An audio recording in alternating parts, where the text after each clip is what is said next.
Hi, today I'm talking with Tara Slone, who is, of course, found her home really at Sportsnet, where she is currently the host of Hometown Hockey with Ron McLean. Tara, how have you been adjusting to this pandemic, and are you ready for Halloween tomorrow night? It's interesting. I live in Toronto now, so Toronto is has been told that we shouldn't have trick or treating in the city. So I'm actually witnessing sort of a difference of opinion between some parents on Facebook groups, those who are going to let their kids go out to trick or treat and those who are not. So it actually could get interesting and weird, but we're ready. We have our own stuff going on in our backyard tomorrow. And I mean, how am I adjusting to the pandemic? I mean, I think, none of us feel fully adjusted. I guess it's probably we're better off than we were 8 months ago, but it's still really hard. And Toronto is spiking, so we're kind of rolled back in terms of what's open and available. But all things considered, we're a happy, healthy family. I'm still gainfully employed, and so we're doing okay. Yeah, I mean, as bad as it is, you still have your family, you still have your health, and you still have a job. I mean, for a lot of Exactly. us, that's something we just got to keep going back to. But I want to go back as well to the start of your career. I read that you moved to Wolfville, Nova Scotia, which is the home of Acadia University, a place where I got healthy scratched on many occasions during my youth sports career. Oh, I'm And sorry. don't be sorry, didn't try hard enough. But that's also where you found your passion, or at least your inkling to explore your musical side. Where did that come from? And did you ever expect when you were 12 and 13 years old that you would be the lead singer of a Juno nominated band down the road? No, I mean, I think I come by my musical fascination, honestly, in some ways. My dad he's a lawyer, but he's also a musician. He has his own studio and he plays guitar. He plays everything really. So I grew up listening to a lot of rock music, but I actually gravitated towards classical music, and that was my own love that I found.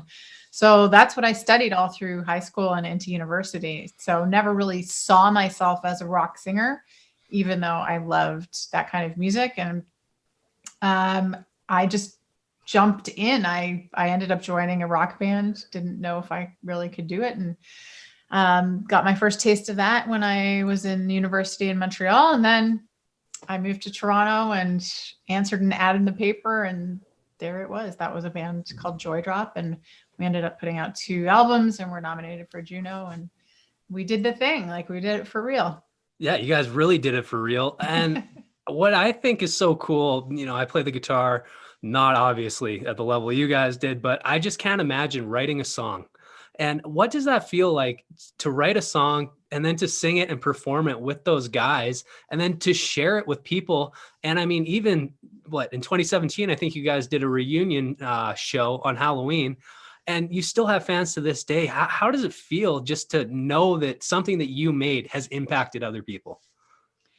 It's amazing. I mean, I hadn't really tried my hand at songwriting before I joined Joy Drop. So being part of that group really gave me the courage to trust myself and to do so. So it's an intimidating process at times, but when it comes to fruition, it's incredible. And so I give my bandmates a ton of credit.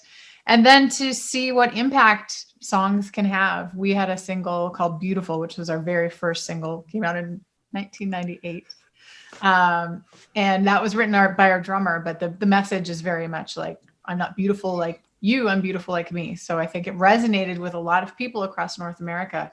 And we would get people coming up to us after shows, or letters from people saying, like, you saved my life. Like, I needed this song at this point in my life. And you helped me make it through this time. So it's moments like that you kind of live for, the fan artist connection. And it's amazing that it resonates to this day.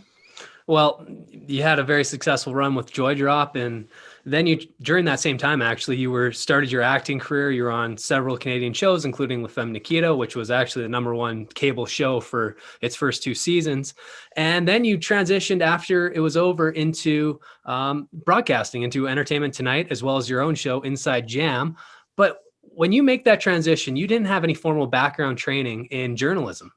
So No, not at no, all, not at right? all. You really No. jumped in as a fish out of water, but I wonder how much the stage performance aspect of being in a band, being the lead singer of a band, helped you transition to going from being someone who was interviewed to interviewing, incredibly famous people, as well as some people that you probably never met in your life, and you did 20 minutes of research before they showed up.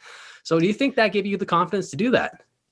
I think it was all, I was able to cull from all different facets of my life. I went to theater school. So, obviously there's a performance aspect, speaking and singing in front of crowds and not feeling intimidated in that arena. But I think most of all, I knew what it was like to be the subject of a bad interview. I did so much press with Joy Drop, and we had some great interviews and really interested, engaged journalists. And then occasionally you'd make a call to some radio station in Little Rock, Arkansas, and the question would be, tell me about your album. Or sort of similarly vague, somebody who's maybe just taken a look over your bio really quickly. And so I felt like I knew as an artist what I wanted to be asked.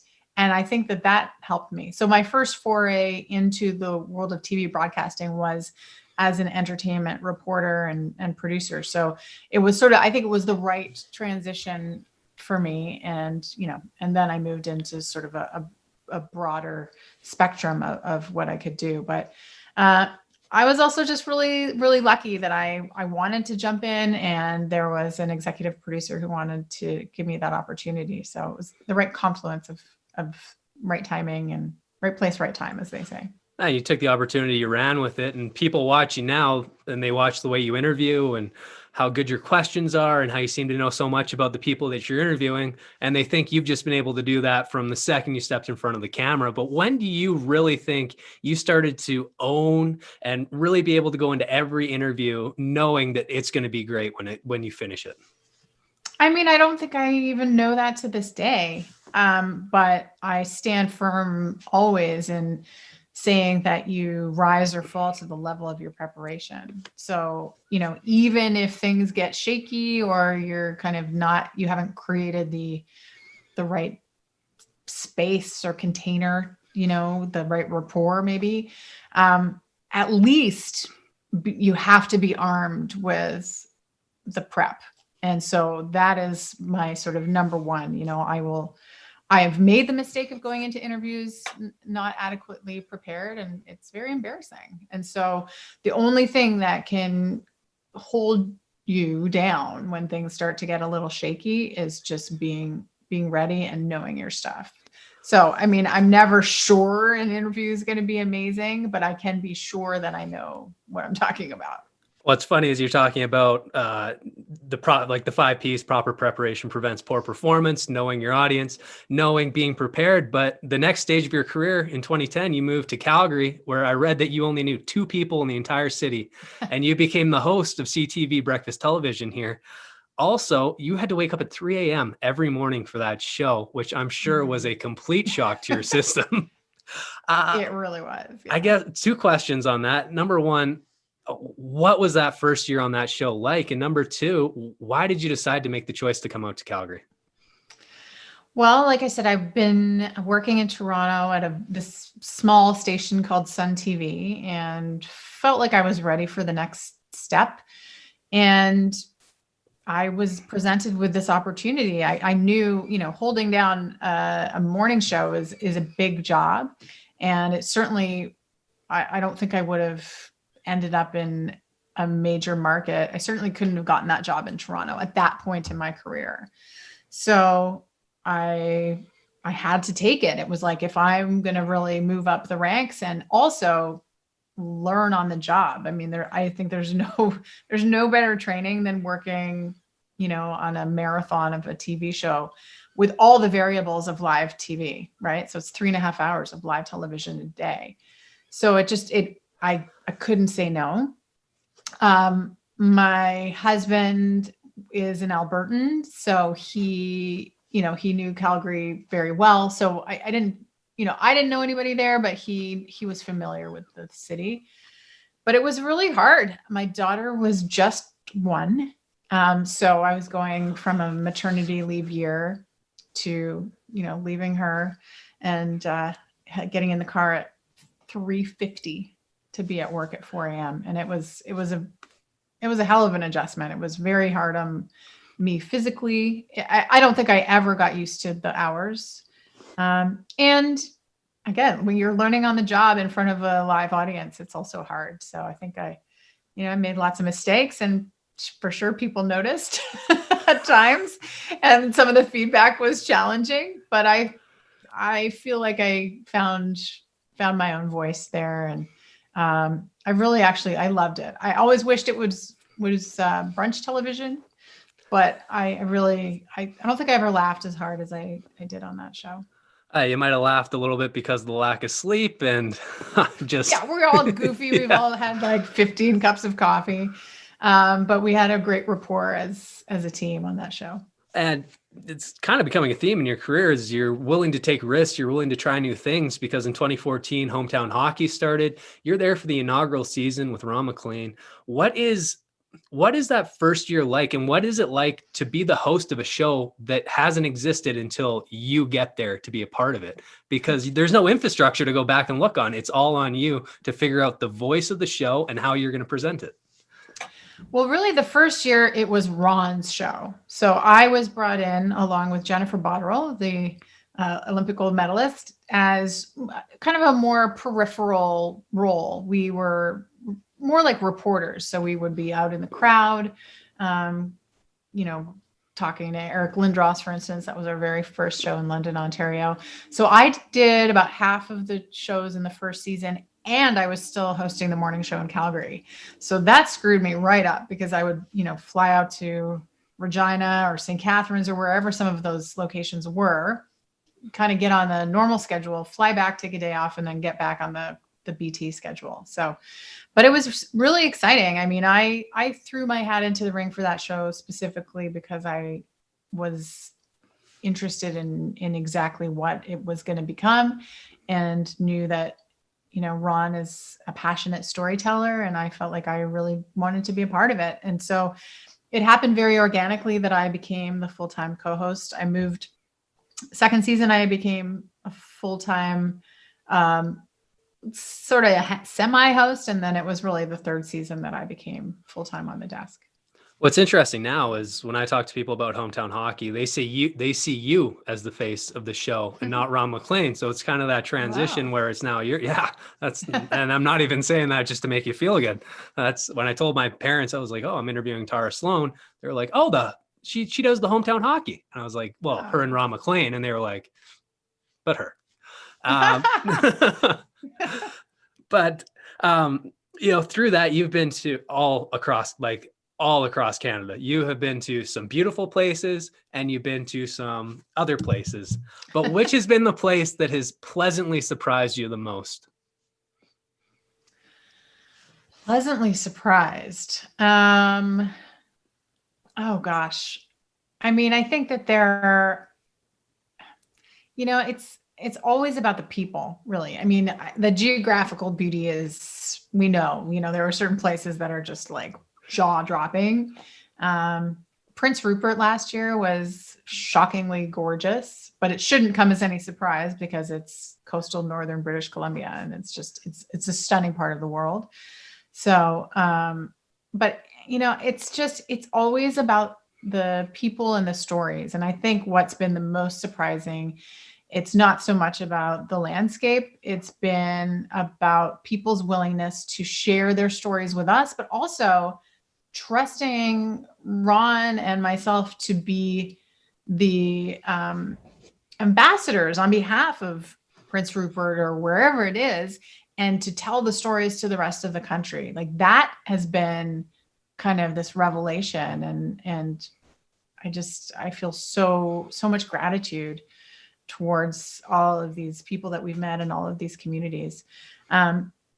And I would say another surprise, and I've been very vocal about this, is, Ron and I both learned a lot about First Nations in Canada and Indigenous communities. And so for us also to have the opportunity to be in 2 First Nations in the last couple of seasons, that has also been an incredible growth experience and hopefully a learning experience for people who are watching.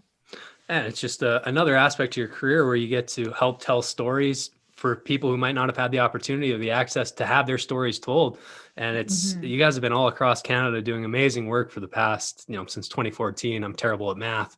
So I think it's 7 years. It might be 6. Who knows? 6 seasons. Yeah, we just finished our 6th season, and fingers crossed there'll be a number 7. Well, the last thing I want to talk to you about is your current series you're working on called Top of Her Game. It's on Sportsnet. It's kind of like this, where you're interviewing some pretty famous people through Zoom. Just an example, you've had Kim Davis, who's the executive vice president of the NHL, Blake Bolden, who is the first African-American female scout. She's with the Los Angeles Kings, as well as Becky Scott, an Olympic gold medalist. And for those of you who don't know Becky Scott's story and how she got that gold medal, definitely take a look into it, because it's pretty extraordinary. And she just finished her term with WADA as the representative for Canada, I believe. But through this series and through talking with all these women who have achieved so much, what have you learned from them about their success, their journey, and their struggles? Well, I end every broadcast by asking them what advice they would give to a younger self.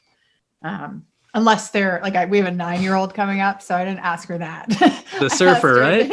No, so we had a 16-year-old, 17-year-old surfer and a 10-year-old skateboarder. But in our upcoming episode, we have a 9-year-old WNBA reporter who will blow people's minds. She's my goodness. But most of our guests, we ask, what is your best advice to your younger self? And I would say most of the answers center around enjoying the journey, slowing down, paying attention to what's happening as things are unfolding. And, I have the same feeling about my earlier career. I wish that when I was doing the whole music thing and touring North America and playing 200 shows a year, I wish that I had taken more time to really absorb what was happening at the time. So it's just a really nice reminder that, even these wildly successful women like Kim Davis, like Steph McMahon and Charlotte Flair, like these women also wish that they had taken more time to stop and smell the roses. So I think it's just for any of us, we move very quickly. So it's nice to slow down. Life is long, even though it feels very quick. And that's great advice for everybody. Thank you again, Tara, for taking time out of your day. I know you're incredibly busy right now, and I really appreciate it. Oh, thank you for having me. I appreciate it also.